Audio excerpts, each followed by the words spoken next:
Apreciadas compañeras y miembros del tribunal, soy Blanca de Uña y voy a intentar presentar mi trabajo final de grado acerca de la realidad eclipsada entre trastorno mental e inteligencia mediante la propuesta de un cambio de orientación diagnóstica e intervención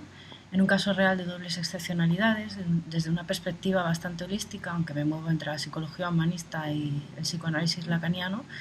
pero sobre todo desde la mirada que otorga Dabrowski con su teoría de la desintegración positiva a partir de la vivencia de las sobreexcitabilidades. Existe un fenómeno llamado enmascaramiento que afecta a personas que en el fondo tienen dobles excepcionalidades. Estas personas doblemente excepcionales a veces solo llaman la atención por sus dificultades, evaluadas ni intervenidas adecuadamente por su condición de inteligentes, porque no encajaban en un perfil o en un estereotipo seguramente. Con el tiempo, acaban desarrollando trastornos mentales, obviando que el motivo de su malestar, el origen de todo el problema, son ellos mismos, introyectan una culpa innecesaria y acaban sintiéndose diferentes y defectuosos. Bonita charla. Así que cuando nos encontremos con un niño o una niña con dificultades y aún no sabemos si se trata de un caso de dobles excepcionalidades, no estaría de más plantearnos una pregunta esencial: ¿es realmente un trastorno mental? El modelo de inteligencia que se ha utilizado siempre y que sigue utilizándose predica que ésta puede medirse en un cociente intelectual. Wechsler establece este criterio de sobredotación en un cociente intelectual de 130 o superior, dejando al margen a gran parte de personas que son demasiado inteligentes pero que no tienen una puntuación mayor debido a la interferencia con ciertas dificultades o esas dobles excepcionalidades de las que hablaba, que podrían interferir negativamente en la evaluación. De manera que podría deducirse que ni siquiera se plantea la posibilidad de evaluar esa dualidad o de poner el método estadístico en cuarentena o ponerlo en duda simplemente, no pensando que puede haber una realidad más factible, menos numérica, menos estadística, menos estática, ¿no?, más cualitativa. Sin embargo, frente a muchas de las perspectivas actuales que definen el superdotado como una puntuación igual o superior a 130, existe una corriente que en los últimos años está recobrando importancia y se está empezando a aplicar con éxito en muchos sujetos. Se trata de la teoría de la desintegración positiva de Dabrowski, que no solamente describe la inteligencia o las dificultades, sino que enmarca las dobles excepcionalidades, posibilitando una perspectiva válida para dar luz a este fenómeno, pudiendo hablar de sujetos con alto potencial y extremadamente sensibles que manifiestan las tensiones psíquicas intensas que se expresan en forma de sobreexcitabilidades y que necesitan alcanzar cotas elevadas de desarrollo moral, aunque con ello tampoco se libran de sufrir, si bien de una forma más catártica, como ya veremos, la dicha o la desdicha de ser demasiado inteligentes.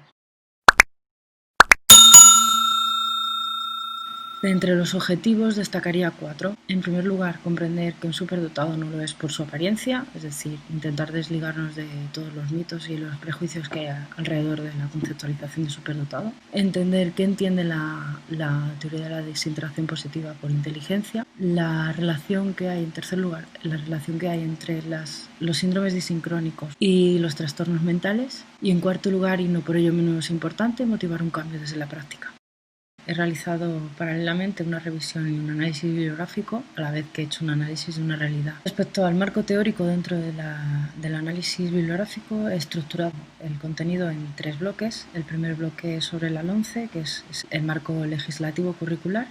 y la LOMCE, pues la Ley Orgánica 8/2013, 9 de diciembre, que es la que actualmente está en vigencia, para ver de qué manera contempla el tema de los talentos, la inteligencia, las valoraciones, protocolos de intervención, ayudas, etc. Un segundo bloque dedicado a la inteligencia y un tercer bloque al trastorno mental, para dar lugar al bloque más importante, en mi opinión, que es el que correlaciona la inteligencia y el trastorno mental. El segundo asunto, el análisis de la realidad, me he centrado en un caso real y he hecho una reformulación diagnóstica, dado que la persona en tratamiento no tenía un diagnóstico definitivo y la psicóloga no sabía muy bien por qué trastorno decantarse ni cómo orientarlo. A continuación presento una propuesta de intervención para el futuro y para llevarla a cabo a corto plazo, una serie de intervenciones para las que he elaborado un material también. La Ley Orgánica 8/2013 de 9 de diciembre considera al alumnado con altas capacidades como un tipo de alumnado con necesidades especiales de apoyo educativo, junto con los chicos y chicas con TDAH, alumnado incorporado tardíamente al sistema educativo o los que tienen condiciones especiales o dificultades específicas de aprendizaje. El problema de esto es que está muy bien que se les contemple como alumnado con necesidades especiales, pero no hacemos nada si no ponemos más orientadores educativos,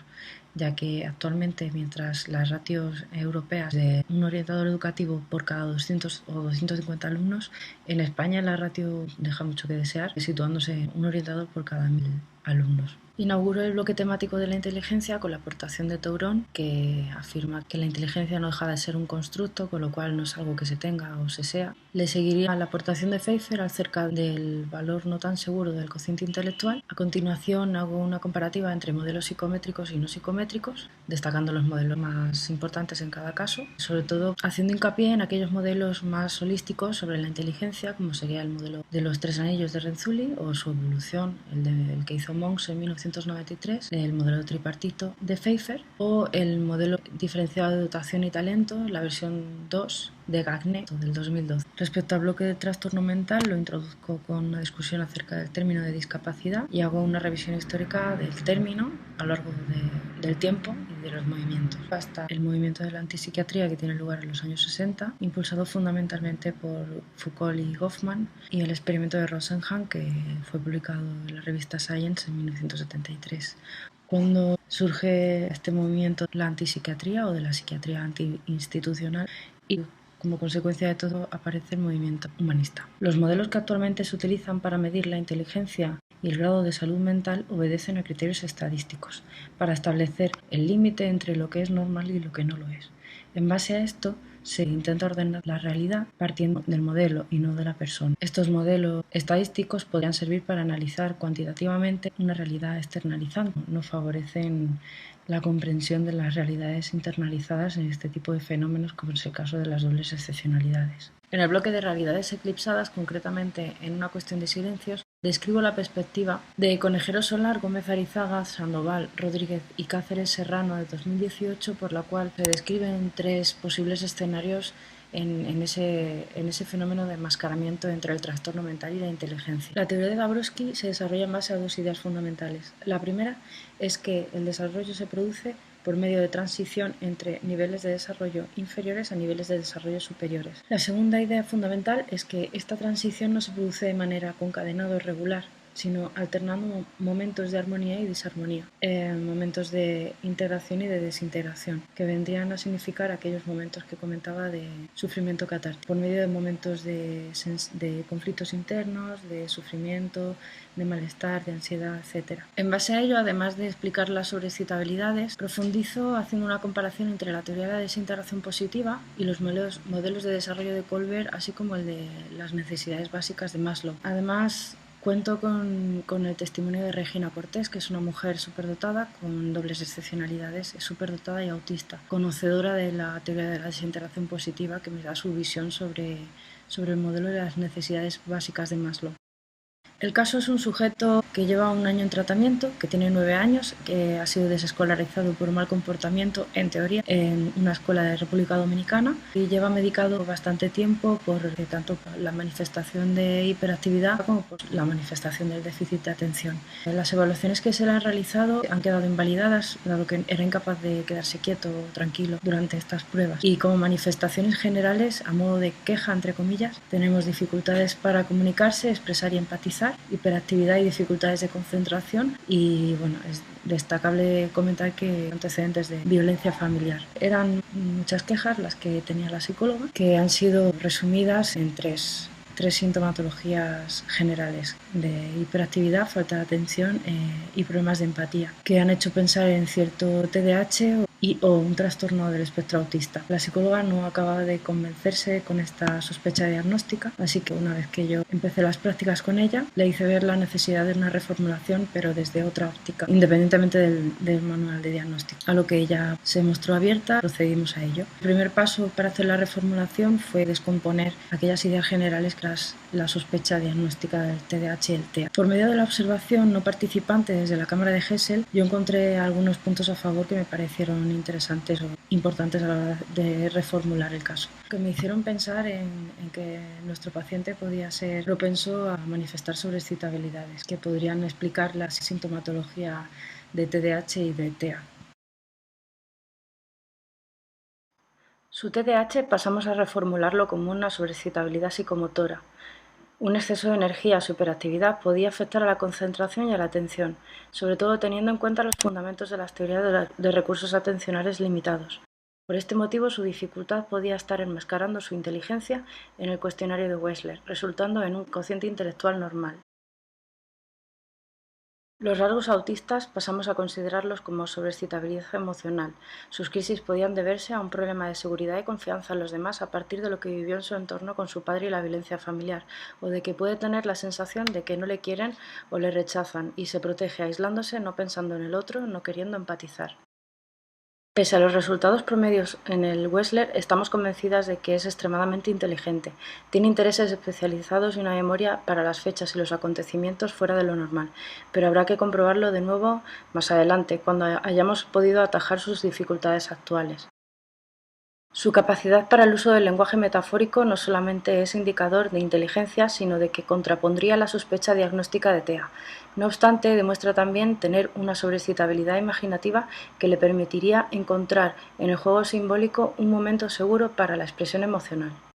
Finalmente, parece también caracterizarle una sobreexcitabilidad sensorial que vendría a reformular sus pseudoestereotipias frente al espejo o las manías como podrían ser la de aproximarse los peluches a la cara o la de quitarse los zapatos al entrar en la consulta, así como en general esta sobreexcitabilidad estaría justificada por su necesidad de experienciar el mundo que le rodea por medio de los sentidos.